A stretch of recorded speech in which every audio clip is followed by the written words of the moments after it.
Allow me to switch to Spanish to introduce our next speaker of today. Permitidme que cambie al español para presentar a nuestro siguiente ponente. Porque se trata, en primer lugar, de un aragonés al que todos tenemos mucho cariño. Y no porque seamos de la organización, sino porque somos españoles. Él representa la marca España como hombre de negocios y como persona. Como hombre de negocios y como antiguo presidente de Telefónica, él llevó al buque insignia de las telecomunicaciones en este país a la expansión internacional y, como diría Buzz Lightyear, to infinity and beyond. Como persona, sigue siendo marca España porque como actual presidente de Fundación Telefónica está obsesionado con la educación y con la educación digital. Y por eso ha venido hoy aquí para insistirnos en este mensaje. Para mí es un grandísimo honor presentar a César Alierta.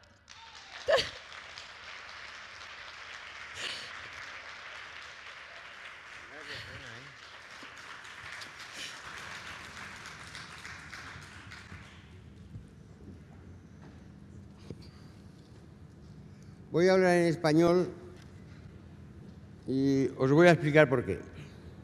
Yo creo que la mayoría de los que estáis aquí sabéis lo que es el Club Bilderberg. El Club Bilderberg es una reunión de unos 120, 130 personas que se reúnen un par de veces al año y que ellos piensan que son los más listos del mundo. Evidentemente hay algunos que son muy listos y otros no tanto, ¿no?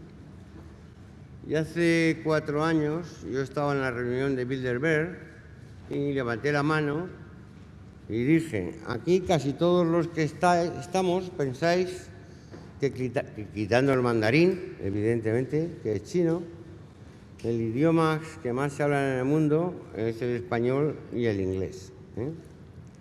Pero estáis todos totalmente equivocados. El idioma que más se habla en el mundo, los idiomas que más se hablan en el mundo es el Android y el iOS. Pero el Android y el iOS tienen un problema, que los algoritmos finales los conoce solo Google, Apple o en el caso de Facebook, es decir, que conocen vuestras vidas. Y esto es un atentado contra la libertad. Entonces yo en esa reunión dije, de todos los que estamos aquí, el único que es libre soy yo porque tengo este teléfono, que es el mismo que sigo teniendo. Y ni Google, ni Apple, ni Facebook, ni WhatsApp saben mi vida. Este es uno de los mayores problemas del mundo. No hay libertad. La historia de la humanidad es una lucha por la libertad. Y evidentemente, con esto de que los algoritmos finales solo lo saben las OTTs, pues las personas, las empresas han perdido su libertad. El otro día, el primero que hizo una presentación, que era Neil Ferguson, puso 2 cuadros diciendo que había una lucha mundial entre Estados Unidos y China. Él es de Stanford y encima estaba convencido. Se le olvidó decir una cosa, que las compañías americanas de telecomunicaciones no tienen ninguna red fuera de Estados Unidos. Y las compañías chinas solo tienen red en China. Y el resto de las comunicaciones pasan a través de los móviles, las líneas fijas y la fibra de todos el resto de las compañías. Y lo que él pensaba que era la Tercera Guerra Mundial, error total. No va a haber Tercera Guerra Mundial. Lo que hay que solucionar de una vez es el problema de la privacidad. ¿Y eso es solucionable? Sí, es muy solucionable. ¿Técnicamente se puede hacer? Sí, se puede hacer. Yo espero y estoy convencido que esto lo va a dirigir, evidentemente, la Unión Europea, con el apoyo de América Latina, de África y de los restos de los países de Asia. Pero este es un problema muy, muy importante. Y, sin embargo, es un problema del que no se habla. En este cuadro que estamos proyectando se ve cuál es la evolución de la riqueza en la historia de la humanidad desde 10.000 años antes de Cristo hasta la actualidad. Como veis, hasta la revolución industrial, el crecimiento de la riqueza y el bienestar de la sociedad fue prácticamente cero. Con el desarrollo de la revolución industrial, se ve claramente en la curva, se acelera muchísimo el desarrollo de la riqueza y el bienestar de la humanidad. ¿De acuerdo? Y con la revolución digital, que empezó en torno a 1995-1996, va a ser muchísimo mayor. Si miráis a la gente por ahí, están pesimistas. Y tiene bemoles que esté la gente pesimista cuando estamos ante el mayor crecimiento del bienestar de la humanidad. Y de la humanidad hablo de la humanidad, de todos los continentes. ¿Y cuál es el problema? Es que este cuadro, los que estáis aquí, lo sabéis, y algunos más, pero la mayoría de la población no lo sabe. Y voy a decir una cosa que además es triste. Muchos de los que mandan no lo saben. Y si los que mandan no lo saben, calcular los de abajo. Llega el momento de decirle a la sociedad, al de un pueblo perdido de Zambia, que tiene una oportunidad espectacular. No os quiero decir en Europa y demás. Y eso hay que hacerlo, porque va a ser posible. Pero para hacer posible eso, lo que es necesario, y aquí estos días se habla mucho, es la educación digital. Tenéis unos datos allí que muestran claramente que hubo un incremento de la digitalización del 10% de la economía, produce un incremento del PIB per cápita del 40%. 40%. Escucharéis todos los días y leeréis los periódicos que el PIB per cápita va a crecer el 3 o el 4 o el 5%, si puede crecer el 40%. Lo que tiene que hacer es digitalizar la economía. Y empiecen ya a digitalizar la economía para que el PIB crezca al 40%, ¿de acuerdo? En las 2 últimas décadas, y hay que tener en cuenta que realmente la revolución digital empieza en torno al 2000, la quinta parte del crecimiento se ha debido a la digitalización. El impacto económico de la digitalización no se refleja en las cifras. Si os fijáis, al final los macroeconomistas utilizan 2 variables, que es la inversión y el consumo. En las cifras que manejan los macroeconomistas sobre inversión, no figura para nada la inversión en temas digitales. Y en el tema del consumo ni existe. Evidentemente, como decía Neil Ferguson, se lo llevan todo los americanos a través de utilizar las redes de todos nosotros. Pero el consumo digital sube muchísimo y va a seguir creciendo muchísimo. Y esto significa un potencial espectacular.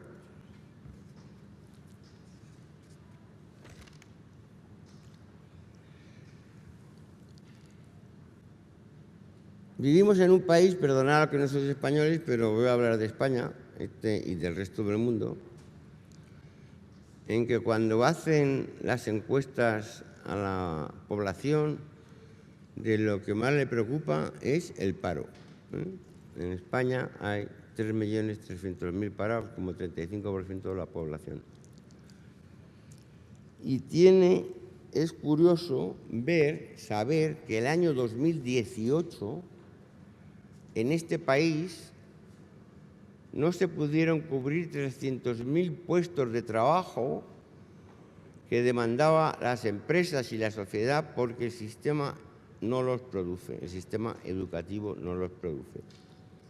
Esa cifra para Europa es de 4 millones, quiere decir.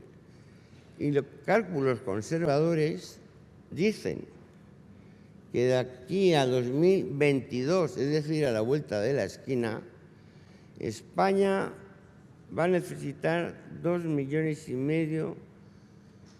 de gente preparada con conocimientos digitales. 2,5 millones es el paro. ¿Cómo se soluciona el paro en este país? Con educación digital. ¿Habéis oído en alguno de los debates famosos a alguien hablar cómo acabar con el paro a través de la educación digital? Yo no. Y es lamentable. Y todas las soluciones que dan no sirven para nada, cuando la solución es facilísima, que es educación digital. Se calcula, y esto está claro, como decía antes, que 7 de cada 10 niños que están en primaria y en secundaria van a trabajar en profesiones que hoy no existen. Si os acordáis, no sé si os acordaréis, cuando estudiamos la Revolución Industrial, que se robotizó la producción porque antes todo era a mano, dijeron que eso iba a acabar con el paro. ¿Qué es lo que pasó? Que la Revolución Industrial creó miles y miles de puestos de trabajo como consecuencia del proceso industrial. Pues en la revolución digital eso va a ser así. Y además va a ser en los próximos años. Luego, a los niños de primaria y de secundaria hay que enseñarles ya esto. El 60% de las empresas de España no encuentran gente suficiente con conocimientos digitales. Y eso que voy a hacer un comentario. Y lo voy a hacer. Me ha costado un montón de años convencer a la COE que tenían que impartir cursos digitales para las pequeñas y medianas empresas, porque si tú tienes una empresa de 40 o de 50, es muy difícil que veas la necesidad digital. Eso es fácil. Eso es facilísimo. Por fin se ha dado cuenta. Y los que sí se han dado cuenta son los sindicatos. Yo le decía un día a un líder de los 2 sindicatos mayores, oye, a ti lo que te preocupa es que tus afiliados ganen más dinero. Pues lo primero que hay que hacer es cursos digitales para que encuentren trabajo, que ganen mucho más dinero. Bueno, ¿qué es lo que hay que hacer con la educación digital? Lo primero, a nivel mundial, enseñar valores. Porque la experiencia nuestra en Telefónica, que trabajamos en toda Latinoamérica y en África y en partes de Asia, es que los valores son los mismos. Los mismos. Y segundo, lo que tienen que aprender desde el principio es aprender a aprender. Y hay que dar educación digital en primaria, en secundaria, en formación profesional. Los cálculos que hemos hecho en la Fundación es que en este país, en España, dar formación profesional digital en todas las escuelas de formación profesional que los siguen preparando para ser carpinteros. Yo no tengo nada contra los carpinteros ni contra los fontaneros, pero lo que hace falta es gente preparada en conocimientos digitales. ¿Sabéis cuánto costaría? 200 millones de euros. ¿Lo han aplicado? No. ¿Qué es lo que haría? Que cientos de miles de chicos que están haciendo formación profesional encontraran un trabajo si tienen una educación digital, que tampoco es tan complicada. Y después, en alguna de las ponencias se ha hablado de los MOOCs. Yo os voy a contar mi experiencia personal. Yo estoy en el consejo de la Columbia Business School y estaba de presidente de una universidad muy importante de España, y cuando llegué les dije, hay que digitalizar la educación. Después de 5 años sin hacerme caso, me fui. ¿Y por qué no querían digitalizar la educación? Porque en el sistema español, latinoamericano, europeo, gran parte, un señor saca su cátedra, se aprende sus temas y sigue durante 30 años explicando lo mismo. Y no se pone al día, quiere decir. Y eso es un desastre. No voy a decir que Columbia Business School sea un modelo, pero por lo menos cada 2 años el decano dice que va a quitar a un profesor tal porque no está al día y va a poner otro que esté al día, quiere decir. Pero hay una cosa que se ha descubierto y del que se ha hablado en varias ponencias de aquí, que son los MOOCs. Los MOOCs significan Massive Online Courses, tienes que actualizarlos continuamente, de tal forma que la educación esté al día. Nosotros, evidentemente, nos hemos dedicado a desarrollar MOOCs en español, porque otro que hablaba antes con el anterior hacía MOOCs en inglés, y los MOOCs en español tienen un éxito tremendo. ¿Y por qué? Porque un chico perdido en un pueblo de los Andes o del Amazonas brasileño puede aprender lo mismo que si está en Sao Paulo o en Lima, a través de los MOOCs. ¿Y qué es lo que hay que hacer con los MOOCs? Con los MOOCs hay que hacerlos para que aprendan los profesores. Nuestra experiencia, empezamos un programa en América Latina que se llama ProNiño, que lo empezó José María, el actual presidente, para sacar los niños que trabajaban y darles una educación, pero claro, nos dimos cuenta que teníamos que darles una educación. Y entonces, en mitad de un pueblo de los Andes, pues le pusimos un ordenador. ¿Cuál es el problema? Que los profesores, los niños aprendían en un mes a utilizar los ordenadores y los profesores no. Y ese problema sigue existiendo en todo el mundo. Se aclara mucho de cómo actualizar la educación de los profesores. Pues el sistema está inventado. Aquí hay una chica, Lucía Figar, que se le ocurrió un sistema que para la Comunidad de Madrid que funcionó muy bien. Se le ocurrió hace muchos años, que había que ir escuela por escuela a ver quién eran los 20 o 30 más espabilados porque tenían conocimientos digitales y que les enseñaran a los demás. Pero ¿qué es lo que tiene que pasar a partir de ahora?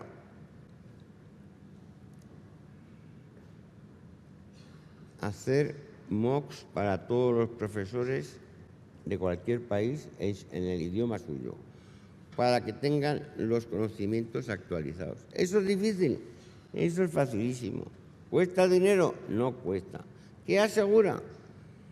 Asegura que los profesores están al día y a los niños y niñas les enseñan a estar al día.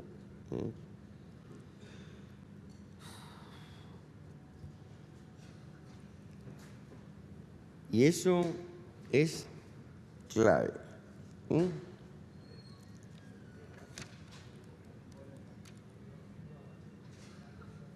Las personas deben ser el centro de la formación. Esto está clarísimo.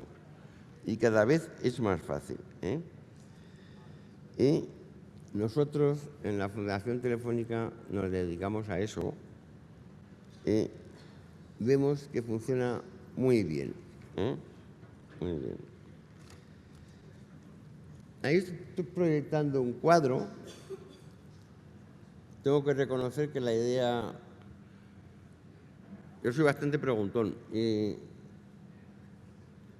siempre me acordaré de la fecha, 14 de junio del 2014, fui a comer con el Papa Francisco y le pregunté, oiga, ¿a usted qué es lo que más le preocupa en el mundo? Y me dijo, mira, Alerta, lo que más me preocupa en el mundo son los niños del tercer mundo que no tienen educación y nunca saldrán de pobres.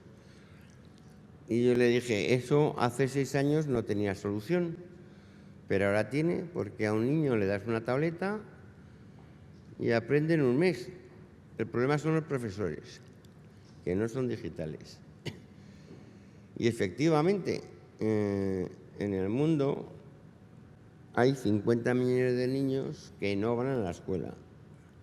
Nosotros empezamos el año 2016, vamos a acabar ya este año con 10 millones de niños,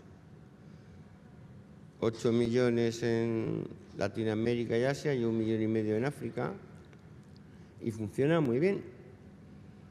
¿Qué es lo que funciona muy bien? Lo que buscamos es la igualdad, ¿de acuerdo? Y vemos que un niño en Nigeria sabe lo mismo que un niño en Zaragoza o en Barcelona, porque tienen los mismos instrumentos. Y lo que hay que actualizar es a los profesores, ¿no? ¿Y eso se puede hacer? Pues sí.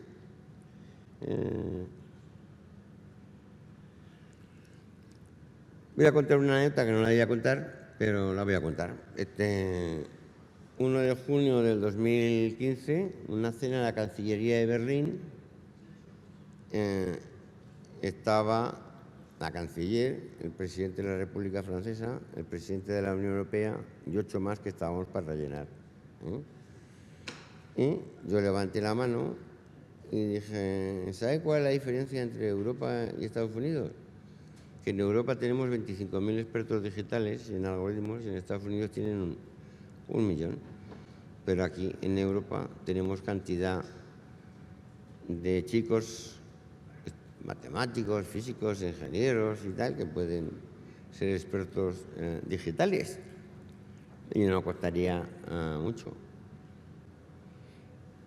Y en esa reunión había el presidente de una empresa más importante del mundo y me dice, oye César, eso no es tan fácil. Y digo, oye, por cierto, te voy a contar una anécdota. Desde un pueblo perdido del Amazonas peruano, hay niños en ese pueblo, sin moverse del pueblo, que programan para tu empresa. Y no tienen que irse del pueblo. Y entérate cuando vuelvas. Y eso es así. No sé quién el otro día, uno de los ponentes, hablaba del peligro de la concentración en las grandes ciudades. Si a un sitio cualquiera llega la fibra, un chico o una chica puede trabajar desde un pueblo igual que podría trabajar desde Madrid o de Nueva York. Con la ventaja que la vida es más agradable en un pueblo de 2.000 habitantes que si vives aquí en Leganés, que está en el Quinto Pino, ¿no? Y eso es así, ¿eh? Como consecuencia de eso, pensamos alcanzar los 50 millones de niños y los vamos a alcanzar. Pero en el mundo hay 250 millones de niños que tienen una educación, pero que es una educación que no sirve para nada. Educar a un niño desde los 5 a los 17 años, cuesta 300 euros. 300 euros por 250 millones de niños en todo el mundo son 75.000 millones. Hay que tener en cuenta que estoy hablando entre 5 y 17, o sea que los 75.000 millones hay que dividirlos por 12, porque no todo de golpe. ¿Y eso cuánto es? Eso equivale al gasto en armamento en el mundo en 2 días. Y el mundo no estaría mejor educando a los 250 millones de niños que gastándose 2.000 millones diarios en armamento. Muchísimo mejor. O sea, además, si no va a haber guerras.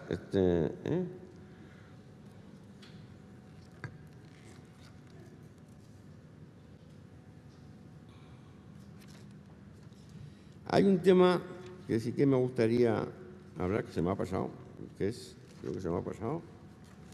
el siguiente. La educación es necesaria digital en todos los sectores, en cualquier sector de la industria. Pero a mí me gustaría recalcar en la sanidad. Yo lo voy a explicar por qué. Yo hace 5 años, yo soy miembro del Consejo Cultural de la Caixa. Llegó un señor que era el jefe de oncología del hospital más famoso de Barcelona y nos dijo que si le dábamos 4 millones de euros curaba 2 cánceres. Bueno, se los dimos. Volvió a los 2 años y dice, ya he curado los 2 cánceres. ¿Ah? ¿Y cómo lo has hecho? He cogido a los que tenían ese cáncer, les he mirado el genoma a través de Big Data, porque la Big Data es la base de todo, y lo he comparado con los que no tienen ese cáncer, que tienen 3.200 millones de genomas, y localizo 35 genomas. Me concentro en los 35 millones y curo el cáncer. Y dije, jope, por 2,5 millones de euros curamos un cáncer. En el mundo hay 5.000 enfermedades que no se sabe el diagnóstico. Y el otro día, si os acordáis, el de IBM habló de los supercomputers. ¿Qué es lo que va a pasar con los supercomputers? Que van a ser una realidad dentro de 8 o 10 años. Cada uno de nosotros, tenemos 90 billones de neuronas. 90 billones de neuronas. ¿Qué va a pasar con los supercomputers? Y eso va a ser, no sé, voy a ser pesimista, 10 años. Ahora voy a coger una enfermedad, y como ves hay cantidades, le dicen, este tiene Alzheimer y no se sabe cómo se cura. Cuando funcionen los supercomputers, miramos el cerebro humano completo a través del Big Data y con algoritmos y vemos qué neuronas no le funcionan al que tiene Alzheimer. Y entonces la investigación médica se concentra en esas neuronas y se cura el Alzheimer. Y como el Alzheimer, todo. Fue muy interesante el otro día la presentación de uno que habló de la felicidad. ¿Os acordaréis? Estuvo muy bien. Pero al final las emociones, la alegría, la tristeza, el llorar, la depresión, no son más que un reflejo de algo que nos pasa en el cerebro. ¿Qué va a pasar con los supercomputers, el Big Data y el análisis del cerebro? Que se va a poder identificar qué parte de nuestras neuronas producen la alegría, qué parte de nuestras neuronas producen la tristeza, qué parte de nuestras neuronas producen la depresión. ¿Y eso va a pasar? Sí. ¿En cuánto? Bueno, siendo pesimista, 10 años. Yo creo que antes. ¿Cuál es el problema? El problema lo voy a decir. Que no se gasta el mundo suficientemente dinero en investigar cómo crear los superordenadores para combatir una cantidad de problemas que tenemos tremendos. Había una chica ayer que hizo una presentación muy buena de cómo aprender y cómo no aprender, dejar de aprender, irte a la cama y dormir y no sé qué, joder. Si cuando tengamos los supercomputadores vamos a saber por qué aprendemos, dónde lo almacenamos, y eso que ahora nos parece a nosotros, ¡hala!, que tienes que hacer un curso de psicología y tal. La psicología va a desaparecer. ¿Por qué va a desaparecer la psicología? Porque a través del análisis del cerebro humano se va a saber cómo se trata un problema psicológico y otro no. Y hay un tema muy importante. Tenemos una experiencia en Telefónica que ha funcionado muy bien, que es a los que no tienen formación, darles un curso de empleabilidad, que si es presencial es mejor y si no puede ser online, dura 6 meses. Se lo hemos dado a 1.800.000 personas y el 60% de los que tenemos controlados ha encontrado trabajo. ¿Qué es lo que va a pasar? En el panel anterior había una chica hablando de los refugiados. Ir a un centro de refugiados y ver los que saben algo y los que no saben a través de un programa digital de empleabilidad, le enseñas una profesión y se ganan la vida.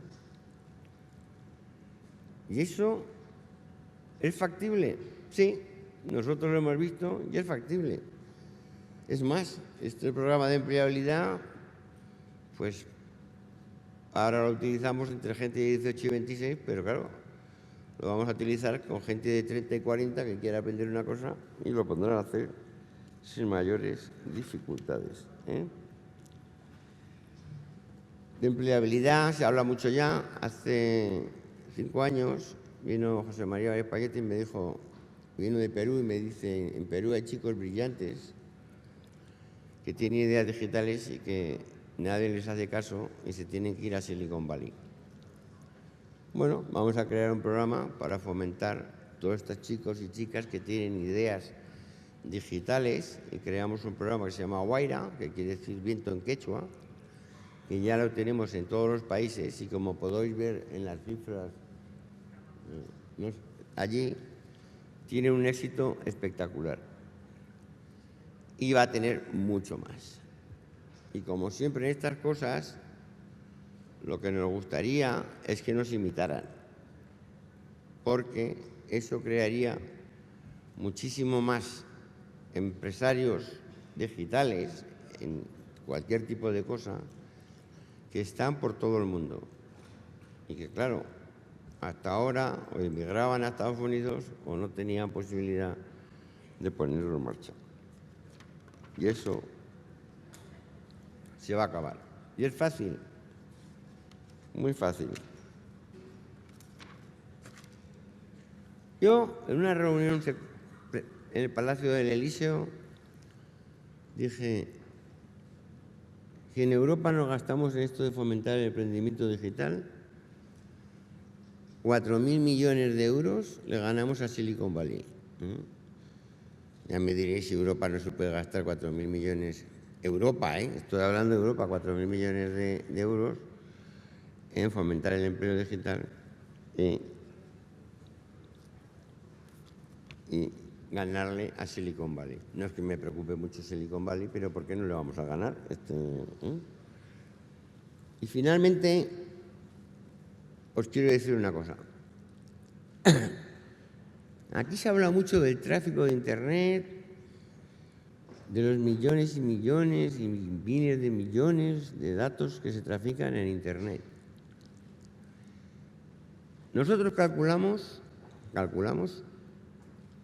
que el 40% del tráfico de Internet que existe ya es malo. Malo quiere decir todo.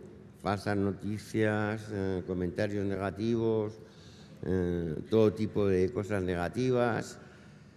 El 40%. Y los cálculos más conservadores dicen que el año 2025 el 70% del tráfico de Internet va a ser malo. A mí, lo voy a decir, yo estudié Derecho. El otro día me quedé impresionado del panel de abogados que nadie habló de delitos digitales. Cuando, si cogéis el 40% del tráfico mundial de Internet y es malo, nadie dice nada. Cuando tendrían que estar preocupados por eso. Pero no los veo preocupados. La legislación tendrá que cambiar. Pero nosotros en la Fundación estamos preocupados. Y hace 20 meses empezamos a trabajar en una cosa que es la ética en el mundo digital. Llevamos 20 meses trabajando. Yo calculo que en 8 meses lo tendremos completado. ¿Por qué? Porque lo más importante en el mundo es el ser humano.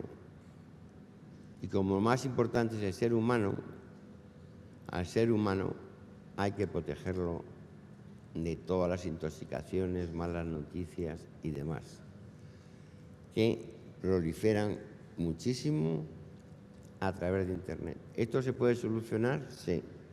Mis cálculos, yo creo que lo tendremos para el mes de junio del año que viene.